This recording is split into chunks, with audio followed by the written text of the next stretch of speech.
TitleMatchNetwork.com. You went back to WWF, and they gave you the Saba Simba gimmick. Right. What are your memories of that gimmick and why it didn't work? Well, I think it worked. Do you think it was a racist gimmick? No. I think it really worked, but I think what ended up happening was, it was they planned on it working. If it didn't work, I would have stayed there. Right. I don't think they would have planned on it. That was the first time I saw Tony But I Evans. remember coming home and my wife saying that Ronnie Piper and Gorilla Monsoon said, that ain't Saba Simba, that's Tony Evans. And that's my first day. I remember seeing that now, why somewhere. are they doing that? I think what they do, they want to make me out of a clown. And it didn't work. The gimmick started becoming popular. Right. People started liking it. And that's why they let me go. They didn't want it to get over. They didn't want it to get over. Gotcha. Like the gobbledygook when they put Hector in that freaking thing. Right. They didn't want it to get over, but it did. But I was so popular with the people, there was nothing that they could do to hurt Tony Evans. That was different. Because I did so much in the past that, you know, and I really believe that's why they cut the gimmick, not because it wasn't getting over.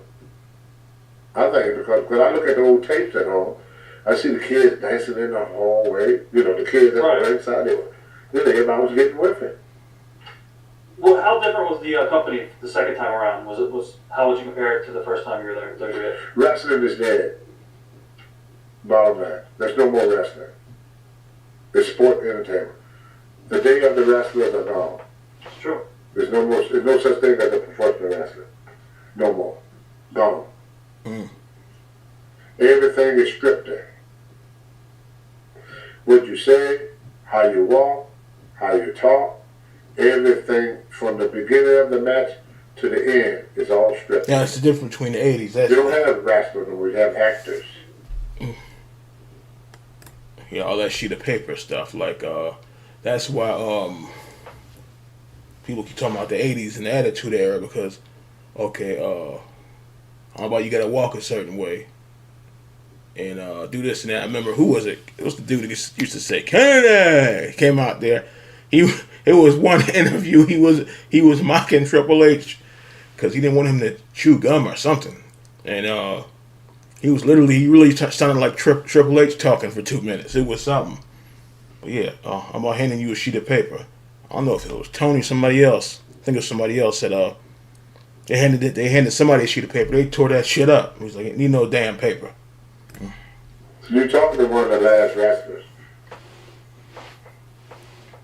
From WWF, you ended up in WCW for a little bit. You worked I remember that. Man, or it was you and Cactus Jack and Barbarian, Right.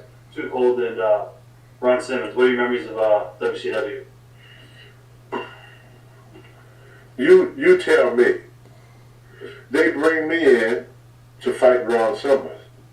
But before I wrestled Ron Simmons, I had to do a job for everybody in the territory with the exception of the referee.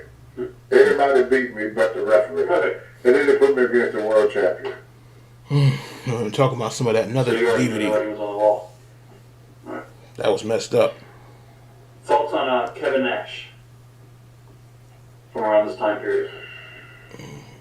That's when he was Vinny Vegas then. Yeah. I was around him a lot, but I don't know him. He had no time for me. He got no. If he walked right here right now, he would have said 2 words to me.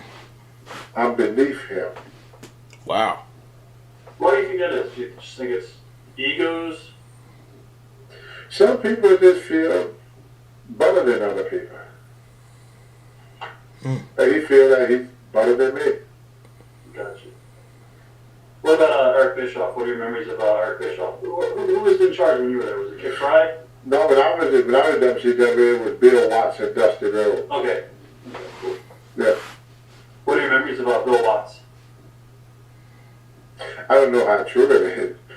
Bill Watts told me the only reason they didn't give me a big push because Dusty didn't want me there. Wow, I don't know about That's what Bill that. That's something. Right. You know. Did you ever confront Dusty on it? Or? No, I left it alone. from there, you after WCW, you worked for Mario Savoldi, I believe, for a little bit. Right. What are your memories of Tony Rumble and then Mario and all those guys? I was the ICW champion, and my home address was Kennedy Park. I was the only homeless world champion in the world. How did that all come about? How did you become homeless? I went up to work for Mario after I left Texas. My last wife took everything on. I didn't want to fight it in court. I said, just keep it. I gave up $1.5 million to a woman and just walked away from it all. House. Damn, Tony. Mario said, you come to Maine and I can make things work for you. He said, I can't pay you what Vince paid you. He said, if I can guarantee you $1,500 a week, which is $75,000 a year. I said, that sounds good. So we went up there first, and Tony Rumble was my manager. I was a bad guy. And we did an angle with Albert Prescott, where we started selling out everything. But what happened was, every time Mario ran a show, Vince ran a show. So one thing people don't understand about being a wrestler, when I started wrestling, I was 19 years old. I never did nothing a day in my life but wrestle and lift weights. That's all I did my whole life. Wrestle and lift weights. Wrestle and lift weights. I didn't have no trade, no talent, no nothing. I only had a high school education. So by the time I got to Mario Savoldi, I was in my late 30s, almost 40 years old. So you take a professional wrestler back in my day was like a guy you send to the penitentiary for 20 years. And you take him out of society for 20 years. Then you put him back. Now some guys saved their money, some guys got involved in other stuff. Those that had a little bit more education than others. But there was a whole group of guys that had very little bit of education. All they knew was just world of wrestling. When I left wrestling, there was paid phones, no computers. You know what I'm saying? Right. When I came back into the real world, there was cell phones, there was computers. The world I left was not the world I came back to. So when I got to Maine, Mario folded. I had $500 to my name. So I went out and looked for work. But to remind you, I never did anything but wrestle and lift weights. Wrestle and lift weights. So I fill out application for work. Because this is Maine. The snow is starting to come down. Oh, he said it's cold up there. Trade, I put down wrestling. He said it's cold as hell up there. Nothing. I never had a job. So finally what ended up happening was that I got a room at the YMCA because it was $120 a month. And I stayed there for about 2 months. One day I was out job hunting. I come back. Well, they had rooms at the YMCA. I remember the YMCA though. YMCA. So the guy said, Tony, I hate to do this, but you didn't pay your rent for the month. So I took my bag and the ICW title, and I went and started sleeping in the park. And I was a homeless person in Maine for a year and a half, and at the same time I was the ICW champion. Then this woman saw me one day, sleeping in the park. And she come over to me and said, why are you laying out here in the cold? I said, it's not cold. She said, it's cold. She said, I just saw the news. It's 22 below zero. I said, nah, feel good out here. Leave me the F alone. About trying to play it off. Ran away. Then she comes back. Oh, you talked about some of that in another interview. Yeah. Her and her daughter.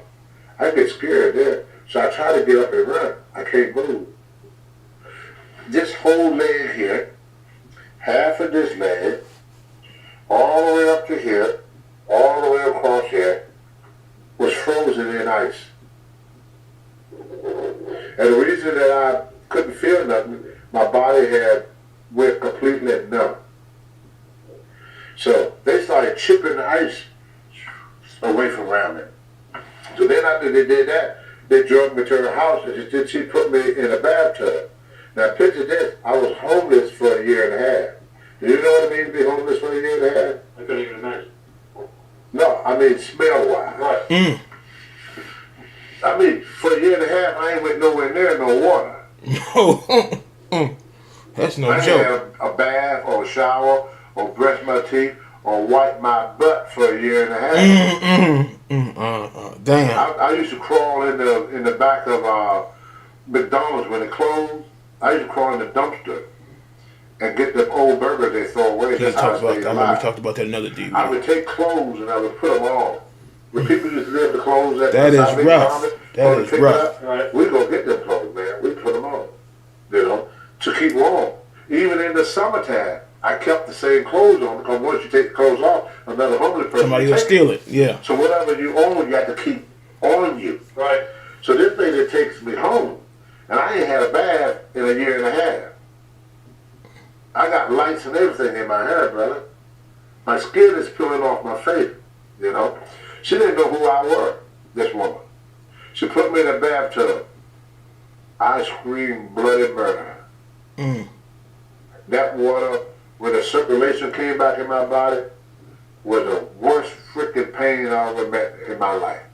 It hurt so bad, I went into shock. Woo. So she Woo. called the ambulance. They took me to the hospital. When I came to, she come up and asked the doctor how was I doing. And the doctor said, where you get it from? And she told him. And he said, you know that man that laid out there for another hour, he'd been dead? He said, you know that man was 1 hour from being dead? He said, it's amazing he's still alive. And then Vince called me. And a policeman chased me down. He said, did you know a Vince McMahon? I said, yeah, I used to work for him. He said, well, he's been trying to get a hold of you for a week. I said, really? He said, yeah. I said, well, I don't have no way of calling him. He said, well, I tell you what, Tony, you go to the police station, you can call him from the police station. He said, we know who you are.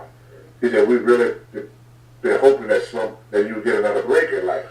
So then I went to the police station, and Vince called me to become Saba Simba.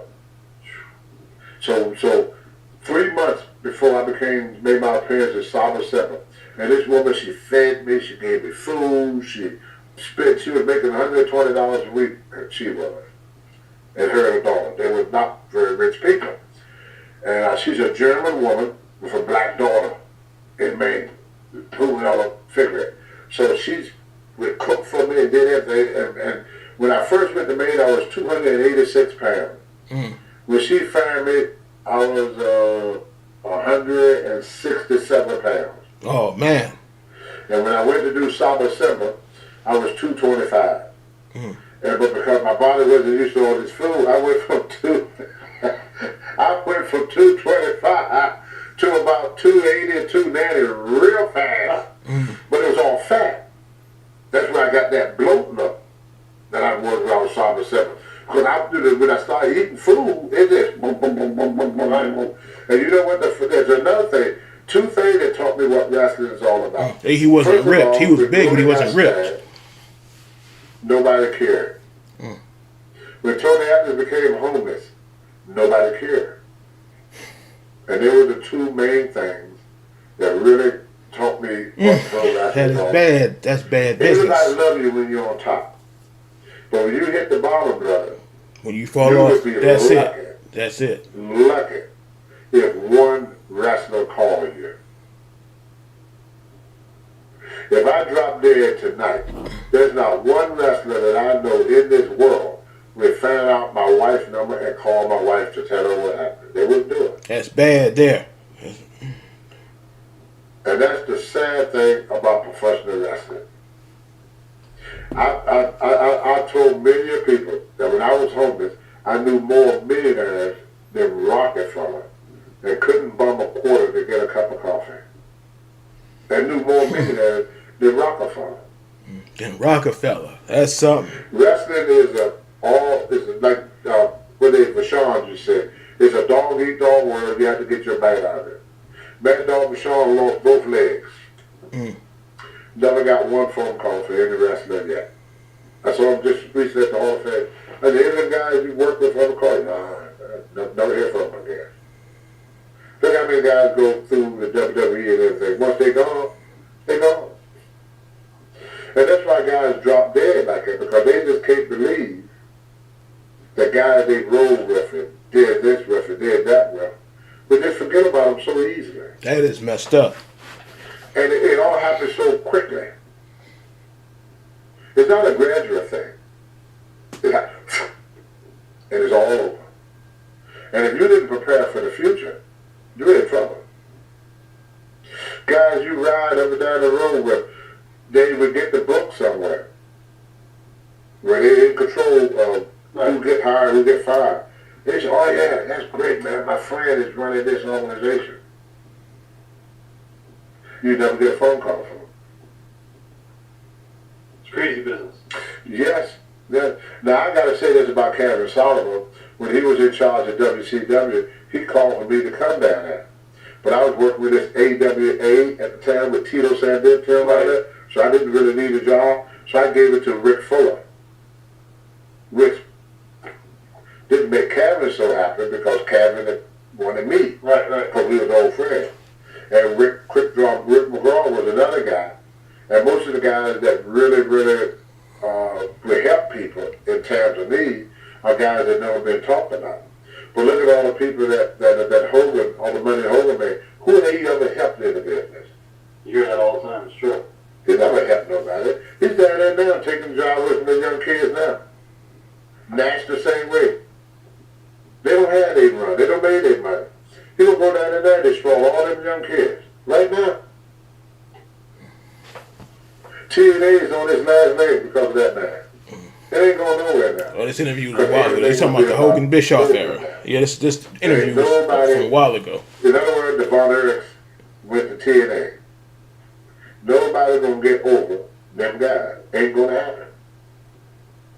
Bad back, crutches, anything, no matter. It's a good analogy. That's something there. Orders on Kamala Harris swore. Oh, here we go again with the election business. But yeah, I'm getting back to the homeless thing. He talked about some of that on who was it? Hannibal? Yeah. Boy. He talked about some more of it. Get some more details. Said his skin went to peeling off. Woo! He said he ain't touched no water. So he probably had super dry skin. He talked about jumping in the dumpster to get them sandwiches out of there. That is no joke. But the Simba thing, that was the first time I saw him. Didn't even know nothing about that until until after the fact. He said he got real small. He said something like 167. He was like 280. Already when he got back to 280, it was. He said it wasn't fat, muscular. He was like muscle fat or something like that. Because he wasn't.